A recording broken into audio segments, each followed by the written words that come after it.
If you watched the Emmys last night, you might have seen host Jimmy Kimmel handing out peanut butter and jam sandwiches to celebrities. What you didn't see was the fresh-baked pies and tarts they were eating behind the scenes. Unique desserts made by a Winnipeg woman. But as CTV's Jill Makashon reports, it's actually her company's unusual name that made her a star.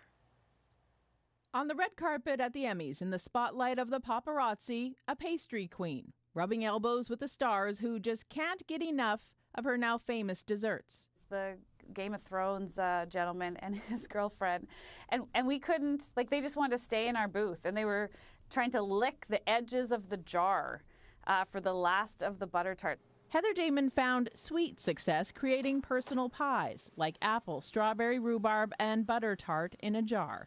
And it was the sassy name Shut Your Pie Hole that caught the eye of Emmy representatives, who asked her to bring her desserts to Hollywood, where along with her pies, she was handing out Canadian pins. We had lots of them say, "Oh, we were hoping that you were going to give out applications to Canada, to live in Canada." Damon's recipes come from the farm, handed down by her grandmother. Over the years, she baked and shared her homemade treats with friends.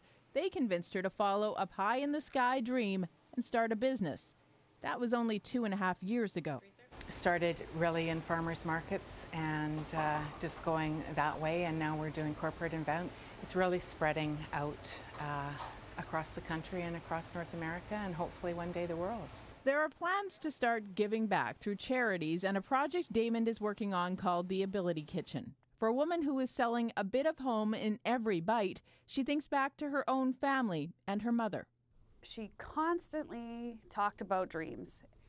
You know, none of last night or this weekend or the last 2.5 years could have happened if I didn't know how to dream. From the farm to feeding celebrities, a woman who has received her just desserts. Jill Makashon, CTV News, Winnipeg.